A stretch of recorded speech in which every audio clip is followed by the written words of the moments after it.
When Women Speak and New Jersey Poetry Events presents When People Speak, poetry and conversation with pop-up poetry guests. Elliott Fant is a New York, New Jersey born author, poet, and publisher. He published his first collection of poetry, short stories entitled The Execution of Revolution in 2012. And then he also published his second collection entitled The Way Home, and it was released in September of 2013. The Word as I See It is Elliott's third publication to be released in the fall of 2020. Elliott also adopted a passion for acting and partnered with the United Youth of New Jersey for lead roles in play productions MLK, Nightmare After the Dream, Black Wall Street in 2016 and 2017. Elliott received a bachelor's degree in English in 2011 from Kean University and became an educator in 2013. And he is working on centering around the care and the assistance to children and teens afflicted by behavioral disorders and developmental disabilities. He is the founder and co-host of the urban arts event called or entitled Rebel Series, and is also the co-owner and chief editor of Rebel Inc. Publishing. Ladies and gentlemen, please kindly welcome the poet, the actor, the phenomenal, none other than Mr. Elliott Fant. How are you? because I definitely want the people to hear what you have to say in this video, not just the visual, because it is the perfect marriage. Very powerful. Of words and imagery, I'm gonna be honest, that I have ever seen. It's pure art. It's pure art, and it even tells a tremendous story. But the art itself, the way that you put it together, it's just unbelievable. That poem, Devil's Advocate, was that video wasn't even my idea. My friend Jonathan Cutler shot the video. Excellent, videographer, excellent photographer. And I sent him my manuscript for the book that's about to come out. And as he was reading, he read that poem and said, "Yo, man, call me immediately. Hey, we got to do something to this. What you want to do? Let's do it." You know what I'm saying? Yeah. I ain't even going to charge you, but this story needs to be in a way that people see it and find a way to relate to it. So he talked me into doing it. I've learned to be less reclusive in poetry. I really didn't, feel like it was genuine early on to perform, and didn't feel like people, really accepted me or were even listening. Downplayed myself, dramatically, as far as my own ability to do it, But I've learned, as of late, to really put myself out there, and I lived it for real, So I don't ever want to perform something and people are halfway listening, not absorbing it, because that's my real life and pain, Yeah. And so if you perform in a slam and they give you an 8 and not a 10, my story ain't worth the 8, it's worth the 10, damn it, So so I don't like, that was early on what my impetus was for not really performing, but now I feel like it's absolutely necessary. Yeah, I think it's necessary, and I think you're there, and I also think that story needs to be out there because there are many people that can relate to it, and it's just an awesome thing. And again, thank you for sharing it. Thank you. Let's play this video. Yes, people, because they definitely got to hear these words and as well as the visuals. So here we go. Devil's Advocate.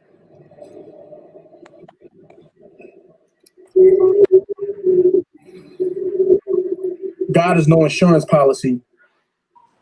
God is no dream meant to insulate us from reality. In 1987, my mother was gutted like a fish and left to rot on a rooftop in Hillside. My father was an addict who until this day has contributed less than $2,000 to my existence. But people judge and frown faces at me because I meet God with resistance. When I was a kid, I saw God laughing when I got jumped by the older kids in the neighborhood. Didn't see him in the broken homes where mothers bought food with WIC. Didn't see him at the college graduation looking for jobs. The funniest thing I hear people say is, God is good, because it typically comes after they buy a house, get a promotion, or buy a new car for a few. God is good because he is good to you. By that premise, I guess God is not looking out for the homeless people at North Penn. Well then, let me play devil's advocate. If something tragic happens to me, I can't blame him.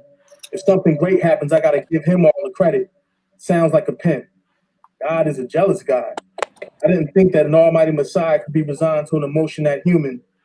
People are afraid that there is nothing after death, afraid to die with no purpose, with no objective, with no meaning. So we cling to unseen deities and ethereal beings, religion, linchpins, division. How many have died because of God? Was it not jihadists that crashed planes into buildings in the name of God? Was it not black Christians being hung by white Christians from the 1800s through the 1950s? Is it not us being hypocrites in our own religion, going to church and going home and having premarital sex with saved partners? Do we not cheat on husbands and wives and go to the altar? Let's play devil's advocate. If there's a God, I don't think he like us being treated like a wealthy relative. I don't think he like being treated like a human. I don't think he like us acting like savages, then dropping his name to make sense of the ravages. To praise his name, then not live in his word is better than 90% of us if I were playing the averages. Religion gives us order. Belief gives us structure, but nobody ever thinks about what if our struggle means nothing. We're afraid to consider a question that humbling, a proposition that crumbling. So at the altar every Sunday you can hear us mumbling. Are the majority of our U.S. presidents not Christians? Were they not voted in by American citizens because that was their religion? Is religion not a tool to make humans believe they have all the answers so they can manipulate the minds of scared, easily influenced people with their own agendas? I'm spiritual. I respect people who are real. I respect those who are consistent. I respect those who have their own mind, but I will never respect a hypocrite. In 1987, my mother was gutted like a fish and left to rot on a rooftop in Hillside. Sorry. I'm sorry if it's unreasonable for me to say that this was the will of God. Devil's advocate.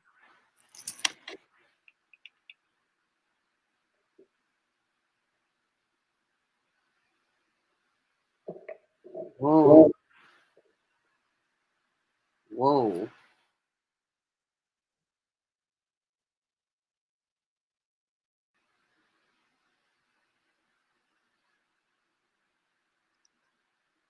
Whoa.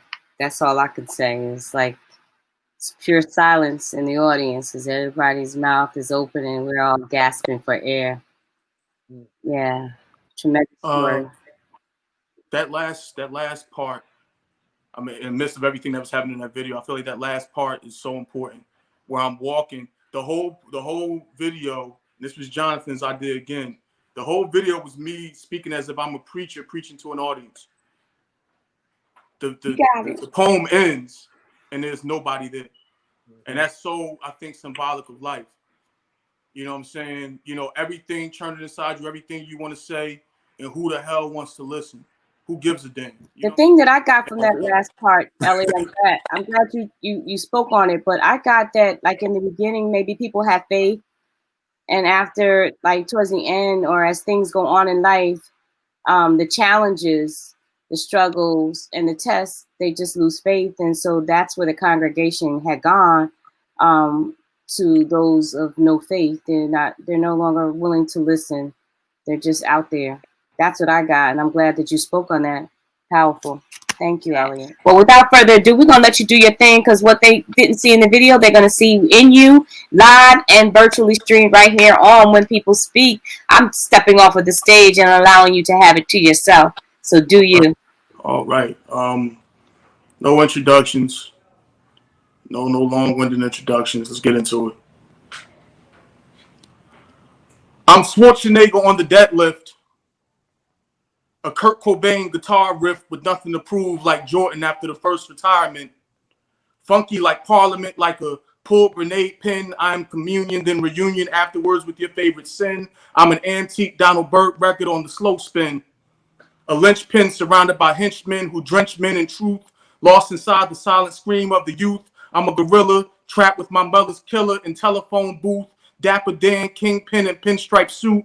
Poof after I puff, majestic, black voodoo magic. You and Ant trying to survive the city traffic. cool, and my gang is equipped for the summer madness. Old school, like a woman named Agnes. Add my ad-libs to your pamphlet, or pull hard and rigorous from inside your own habit. The habits that have it hard to keep dollars. If it ain't Trump, it's us contributing to our own squalor. I hear Marvin Clear make me want to holla. Hallelujah, thank God for poetry. I'm a trooper, mastering every evasive maneuver to dodge dudes that look like J. Edgar Hoover. Mix the peanut butter with the jelly like a jar of goobers. Sharpshooters, Curry, Petrovich, and Price. Shoot dice and toast to street life. Under orange life is mad tripe. Spill a 40 of still for every friend killed in the fast life. And JR mistook for someone else. A kid gone from a head slice. The confusion, driving, system booming. I'm zooming one day towards the afterlife. What have I done here? Not enough. It's never enough. So I pick up my pen and write in fear.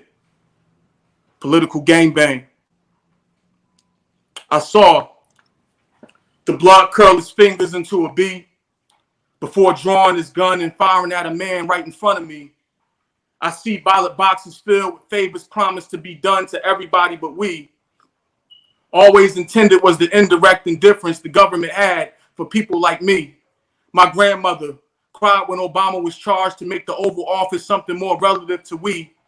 Except names flooded my timeline with not a bill passed, his body smashed and spread like broken beer bottles trashed. Some lay in the grass across the pavement. Then I thought about the history of this country and its presidents since our physical enslavement. Red and blue, Democratic Republic, didn't stop the hood from raging on, didn't render cop wages gone for being trained, but in fear. Bush Sr. to Clinton, to Bush Jr., and yeah, Obama. The proud leader who showed his position was never about the abolition of long-lasting systems, but the satisfaction of all people. When blacks make up 13% of the country, our satisfaction could never be equal. I watch lightning strike church steeples, Bloods and Crips, Democratic, Republican, red and blue, political gangbang. Puff told us vote or die. We brought a black president in and our spirits still touched the sky, and the tear drip that my grandmother let loose from her eye, I watched it as it dried, as she sighed. Why things ain't changing around here? I thought silently, it's because on governments we rely. Why? Why we do that? The man with the red hat ain't no more of a Trump endorser than Hillary would have been. But of course, I'm scolded by old folks telling me how irresponsible I am when their leaders from 1940 to 2007 didn't care about blacks any more than the Klan. Damn! Political gangbang. I'm estranged from any aristocrat telling me they have my back, telling me they have the best interests of the ghetto where we're at. The lesser of two evils is still evil, and I sat guilty. My grandmothers told me of the atrocities of having that right denied from them in the South. The taste of change was a sultry steak pulled from inside their mouth, but the 90s saw gangs in red and blue killed in Cali and East Orange, while presidents passed acts that made us even more of a target. I watched the Crip flag hanging from Dickie's back pant pocket, let loose a hand rocket, and no mayor, governor, or president was there to stop it. Political gangbang. I'm estranged from any aristocrat telling me they have my back, red or blue, but the color done away with is black. We're so obsessed with voting for presidents in America, we fell in America's trap. Political gangbang. So I'll go into this. Inside my head, the only place I need to go to find where the most bountiful gardens grow. The clouds and sky are ground beneath my feet. If I get to heaven, I'll have a seat. Until then, I'll stand on sacred lands, lassoed by golden DNA strands, gripped by Alexander the Great's hands, sipping mimosas with Osiris. Life is a flight, but you discover the destination as you go, as you grow. Does your mind follow? Stand proud and shamefully by the seeds you sow. Fortune, good or bad, is not preordained. Get that fate and soulmate shit out of your brain. What you feed your mind might explain the direction of your plane. Takes a big man to identify the Clorox and stains. Pain is looking back while pressing forward, having to live with things now you could have changed. Inside my head, revival of the dead, ghostly visions never put to bed. Every promise not honored, every I love you unsaid. Revival of the dead. From reality I never fled. Peace never found me still, only found my will, screaming in voices, loud and shrill, haunting me, whispering, kill or be killed until my soul is reunited with the ghosts that weren't invited. My past is a casket unsealed, with love still for those with whom it would unrequited inside my head. Want to ask you two questions before you get into a final piece or two final pieces. because like like the show is structured. We like to have a conversation and get to know you as an artist as well as hear you perform, and let the people know you as well. So my first question I want to ask is, your pieces are very emotionally vulnerable. You definitely share some parts of yourself and your perspective as well. So I wanted to know, what is the motivation, um, the motivation for you sharing, sharing them and your words and your poetry. Well, when I started writing poetry, it was a motivating force for myself, to keep myself, with an outlet that was constructive, to kind of address all of the different things that I was dealing with inside, you know what I'm saying? And I realized I couldn't go beat up, fight the world and all the things that the rage that you were feeling had to, be channeled in a way that was going to keep you out of jail and keep you above the ground, So it's either I had to find something, a tool that I can use to echo everything that was, churning inside me, or you go the other route, which, wouldn't allow you. I wouldn't be here now if I chose that other route, probably. Definitely hear that. Can relate. Go ahead, Sister Amir. Yes, thank you. So where do you pull the emotion from? Where's all that emotion coming from? Well, I had a hell of a life. Hell of a life, and there's still a lot more to live, but Absolutely. hopefully, in the beginning, obviously, that first video that you guys showed, I mean, really talks about it in depth. It really explains the origins of where a lot of that stuff comes from. Mother murdered, father on drugs. I probably buried maybe at least 10 of my friends, because of violent crimes, and buried all of them really well before their time, young men. And somehow I survived and nothing happened to me. So I feel like I would be doing them a disservice, if I didn't do everything in my power to keep their spirits alive and evoke the energy necessary to do so. All right, I'm gonna get into this amid the WAP controversy, but I wrote this way before WAP came out, and speaking about hip hop culture, the music and the messaging and the imagery. It's called hip hop. Man, when I was 7, Uncle had me playing NWA on Western Beef cassette, blaring from a radio I had won for reading the most books in a month. When I was 12, Tupac had me saying hit him up, referring to Biggie's wife as a bitch 2 years after getting out on rape charges, 4 years after telling me Brenda's got a baby and to keep my head up. I was mixed up because Granny had me singing Ribbon in the Sky and Delphonics and Blue Magic on Saturdays as sun rays beamed through project blinds. I was just fine, cleaning the whole house as long as CD 101.9 was the station she bumped. I was mixed up, corrupted by corrupted people that the hip hop community propped up.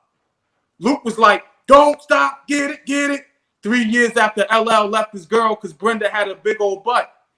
In high school, I got clown balancing loafers on black ice as I carried flowers to the train to get her some girl who thought I wasn't tall or good looking enough. What's love for yourself when you give it to people who prophesize the future and molded their truth around irresponsible music and entertainment? Rough. Remembering when TLC sang No Scrubs, 16-year-old high school girls ate that shit up. I was mixed up, corrupted by corrupted people that the hip hop community propped up. Luke was like, don't stop, get it. 3 years after LL left his girl because Brenda had a big old butt. In high school, I got clown bouncing loafers on black ice as I carried flowers to the train to get her some girl who thought I wasn't tall or good looking enough. What's love for yourself when you give it to people who prophesize the future and molded their truth around irresponsible music and entertainment? Rough. Remembering when TLC sang No Scrubs, 16-year-old high school girls ate that shit up, clowning me and my boys as they stood beside us waiting for the bus. How could I love myself as high school turned to college and all the pretty sorority women wanted dudes with dreads, hyped off Lil Wayne, licked me like a lollipop a decade before screaming Black lives didn't matter, calling our bluff. How could I love myself when being articulate, well-adjusted, and well-mannered meant I wasn't gangster enough?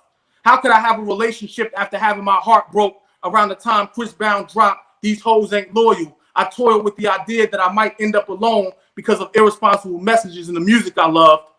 I looked around and heard a sound of "Yas, bitch, yas" being shouted by a drunk, sloppy chick standing outside at the club. Wild and predatorial, angry, confused, manipulated, my whole neighborhood, all of the above. All of the above I listened to while finding myself emptying pockets to buy real CDs from artists who couldn't afford me an autograph when they saw me. The responsibility is ours to change the message. If we complain about what white people and presidents do, it's all pointless if you fail to identify the poison in you. For everybody that drops behind cops, I can spot a drive-by unfolding by black boys in colored clothing, loading Uzis while blasting their favorite gangster track that artist contributed to without knowing. Showing a face broken, looking into whole mirrors where the oppressive state of our entertainment base is a disgrace not made clearer. The searing sounds of the art I love being played and emulated by 10-year-olds I'm teaching, ensuring that not for the stars, but perhaps through the bars is where they'll be reaching. That's hip hop. All right, I'm gonna get into this last one. I know people got stuff to do. I've got stuff to do. So let's get into this last one. I've been performing this piece lately. Amira knows it well, and I hope you guys enjoyed it. And thank you for your time. Let's see here. Beyond chalk outlines, beyond hip hop culture, dope games, and chains that shine, beyond stop and frisk, beyond black power fists is a golden heritage that exists, beyond super predator hit list, beyond ADHD, beyond the time where our pride shifted, beyond project windows, beyond brothers sharing bunk beds and piss-stained clothes, beyond the fear and anxiety that grows, beyond the laser light beam that exposed, inner workings of high self-esteem disposed. What about the scars that showed? And the larger ones that hid in psyches and bodies later riddled with bullet holes or murmurings that we were never good enough that took their toll. Beyond the 4, 5, 6 dice roll, beyond being a marked provider, beyond the rabbit beast persona embedded in warm saliva, beyond D.W. Griffith, the birth of a nation on permanent vacation from homeland, no fancy luggage in hand, blown around like Egyptian sand, beyond welfare with ungodly lines, beyond graph on city trains or prophetic street signs, beyond is an ambition that blinds and formulates algorithms that disassemble the rope they use to bond. Like wine with time, we grow more distinguished and fine. Beyond gangster rap, trapping black boys with backwards hats confused about who their enemy is. Before Santa Claus and Jesus Christ gifted white saviors to black kids. Beyond the unfair drug sentencing that broke up homes and made it harder for black children to live. For every pile of shit, there's a golden nugget that the darker race to society gives. For me, a wild and teen running free and confused in the veil of night. Not until now have I come to realize that we are the darkest light, black ant. We crawl. Black and unassuming, we lift. 10,000 times our weight. We are America's lingering mistake. They brought us here to be slaves. The 2 eyes watched us become great.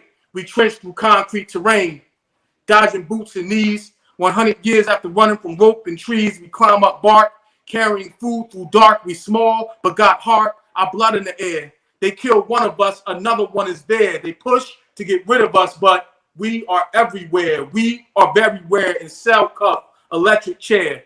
We march, militia style. Small became big after a while. We soldiers, single file through dope and freebase vow in ghetto buildings abandoned now, but never a project roach. We first class fly, never coach. Win eternal once we change our mental approach. Walk right over by drunken feet, but we sober, defeat their elite mentality. That lie is over. History repeats until black ants swarm presidential electoral seats, bust down door and pour reparation seats, receipts on floor, a few crushed, not enough to stop the bum rush that's coming, turning racist maggots to dust. Our body armor, black coat, black hope, mental trauma, our shield reminding, redefining, redesigning, statues ripped from Mother Earth's lining, perfect timing. We coming through cracks in America's walls. We the shit not flushed down the stall. They put knee on our neck, but they can't squash us all, black ant. From under rock, we crawl to the surface. Stand tall, we coming. Turning racist maggots to dust. Stomping bullshit out, even against those amongst us. We lift 10,000 times our weight. Our strength, rooted in faith. Erased from text, the white hoods that wrote our fate. Black ant, they pushed to get rid of us. But we are everywhere. We are very rare. In cell cuff, electric chair. We, black ants.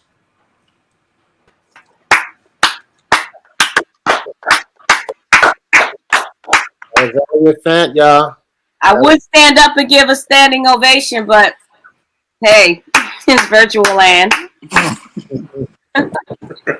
You brought that. Gotta have fun, man. Gotta have fun. No, you were in that. You were in another zone. You brought that. It's truly amazing. Yeah, the one thing I love about you is your ability to paint pictures. Like, you know, in basketball, I know you like sports too. I like sports too. Lakers in 6. And I know you'll appreciate this analogy, but you know, in basketball, there's the emphasis on the highlight reel. Mm-hmm. Like the more highlight reels, you know, the more your persona grows and so forth, and you become, you know, a fan favorite. Well, your lines are like highlight reels. Your lines are, you know, quotables, and like you have so many. Like you can, it's real. You know, it's really hard to pinpoint which one is the favorite one because all the lines are like highlight reels. Mm-hmm. And this is what you do, you know, when you write and when you recite, man. And You're lucky we don't got time. I was gonna hit him with I was gonna go into the old school, man. Woo. I was gonna go into the lucky I don't have time, man. I'm telling you, we need a spoken word jam session. You know what I'm talking about. We need a spoken word jam session for real. For real, next time, man. Or yeah, we can do that on our own. We can do that on our own, man. Y'all can come to the place too. Got brick walls and whatnot. We can have a blast in there, for real. In your new spot. In the new spot. I wish I would have been in there tonight, man. The ambiance, I'd have had it, you know. Yeah, but tomorrow though, next time. Well, we appreciate you, Brother Elliott Fant. We appreciate you. All of your art was amazing. You are on that throne, that kingdom, that king in the valley of, on the mountaintop of spoken word poetry art. You are the man, the king. Thank you. I get it from you guys. James, I wanted to say, man, one of the hardest working brothers in the culture. You know, sure. For real. You know, and it's not just that you hard working with no talent. You got talent and you hard working. So for sure. That's the double whammy, the double-edged sword. Amira, you mama, elegance and grace, regal. You know, one of the best people I know. One of the most down to earth people I know. And so when you gave me the call to do this, you know, that's love. I mean, well, Elliott, thank you so much for coming out to When People Speak, and hopefully we can host you on another event of ours. James is my co-host. We do this once a month. Everyone out there, we send out the invites, we send out the word. Try to join us on the next event. It'll probably be October. October. What date is that, James? October what? October, what's the last Tuesday of the month, which is October 27th. October 27th. Put it on your calendar. Plan to join us. And Roger, Paradise, the gracious poet Paige, Raymond, Shyconic, and last but not least, the King Elliott Fant. James and I both thank you all for gracing our platform with your creativity and your spoken words. Thank you. Just real quick, you know, if you love what you heard, I know you love what you heard. You can follow Elliott on Instagram at P_O_M_. _E. That's Poe. It's double underscore James. Double You underscore. about to mess them up. Oh, Double underscore. I could when I try to do single, they ain't have the name, so I had to do a double underscore. Yeah. so that's Check double. me out. And Elliott, my name, Elliott Fant on Facebook too. Yep. So Hit definitely me up. connect with him. Look forward to future project. You mentioned something. How they can connect with you on a future project. My big head Hey, Treasure. in the We should make background. we should make her come on the mic, putting her head in our show here. Yeah, big ass head. All up Comment. But Yeah, he was talking about a future event. yeah, you said you mentioned something earlier about something that you wanted to connect the people with. A future. Oh yes. The literary magazine. That last piece, Black Ant, is featured in this literary magazine I was just published in. For in academia, it's my first work that is actually in universities, Bloomfield College, Rowan, and they all got together. Writer, and they all got together. Fairleigh Dickinson as well, and put out this literary compilation of poetry from different poets throughout the country. And I'm a part of that.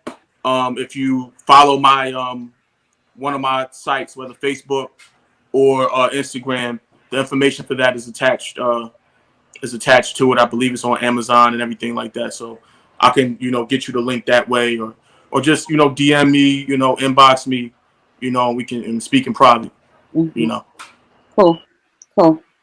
All right, so I guess this is the point of the night where we have to say our goodbyes, and I don't want to be like the Waltons. Good night, John Boy. Good night, James. Good night, Elliott. Good night, a poem. Good night, gracious poet. Good night, Raymond. Sexual chocolate.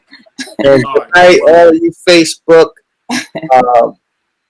viewers and who stick with us and enjoyed this phenomenal show. Definitely see you next time, October 27th. We'll have another phenomenal roster of poets and features. So check us out. We'll also, later on, we'll be releasing on YouTube the first part of this series.